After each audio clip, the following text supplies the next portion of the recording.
কথা দিচ্ছি এই বাংলাদেশে মুনাফিকের রাজনীতি আমরা কবর রচনা করবো ইনশাআল্লাহ। ঢাকা বিশ্ববিদ্যালয়ের সাংবাদিক সমিতি এবং ঢাকা বিশ্ববিদ্যালয়ের ডিবেটিং সোসাইটি দুটোর গঠনতন্ত্রে লেখা রয়েছে যারা ছাত্র রাজনীতির সাথে সম্পৃক্ত থাকবে তারা এই সংগঠন দুটো সদস্য হতে পারবে না এবং তারা নেতৃত্বে আসতে পারবে না। কি অদ্ভুত একটি নিয়ম রয়েছে। এটি সাথে আজকে একটি ঘটনার মিল রেখে আমি বলতে চাই, আপনারা দেখেছেন গতকাল রাতে রুয়েটে একটি ঘটনা ঘটেছে, আজকে দিনের বেলা হয়তো বা সামান্য একটু ঘটনা ঘটেছে।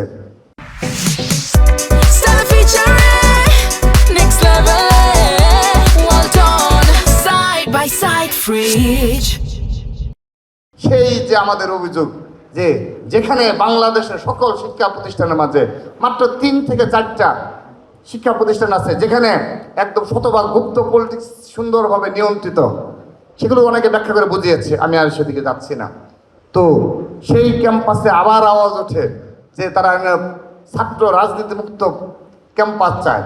আমি আপনাদের উদ্দেশ্য বলছি, আপনারা আপনাদের বিবেককে জিজ্ঞাসা করুন, সেখানে কি ইসলামী ছাত্র শিবিরের নেতৃবৃন্দ নেই? সেখানে হিজবুত তাহরির নেই? আমি শতভাগ গ্যারান্টি দিয়ে বললাম সেখানে অবশ্যই রয়েছে। আপনারা জেনেও শুধুমাত্র ছাত্র দলকে কীভাবে প্রতিহত করা যায়, ষড়যন্ত্র করা যায়, সেগুলো করেন। তো আমি একটি দিক দিয়ে আল্লাহর রহমতে খুবই খুশি, আমার দায়িত্ব পালনকালীন শেষ সময়ে এসে আমরা দেখতে পেয়েছি সাধারণ শিক্ষার্থীরা ইতিমধ্যে যেটি ভেবেছিলাম আরও সময় লাগবে বুঝতে, কিন্তু আপনাদের এই ধোঁকাবাজির রাজনীতি আল্লাহর রহমতে সাধারণ শিক্ষার্থীরা ইতিমধ্যে বুঝে গেছে।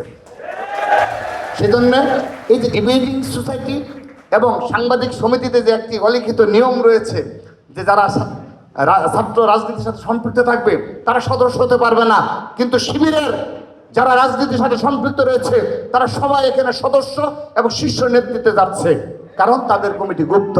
আমাদের প্রবলেমটা এই জায়গাতে, আমাদের মূল পয়েন্টটা এই জায়গাতেই যে আপনি গুপ্ত থেকে কমিটি প্রকাশ না করে আপনি সাংবাদিক সমিতিতে দখল করবেন, আপনি ডিবেটিং সোসাইটিতে শীর্ষ নেতৃত্বে যাবেন, আর অপর যারা বাম সংগঠনের যারা প্রকাশ্য রাজনীতি করেছে, ছাত্রদল প্রকাশ্য রাজনীতি করেছে, তাদেরকে মেধাবী হওয়া সত্ত্বেও, তার যোগ্যতা থাকা সত্ত্বেও তাকে আপনি সেখান থেকে বঞ্চিত করবেন। কথা দিচ্ছি এই বাংলাদেশে মুনাফিকের রাজনীতি আমরা কবর রচনা করবো ইনশাআল্লাহ।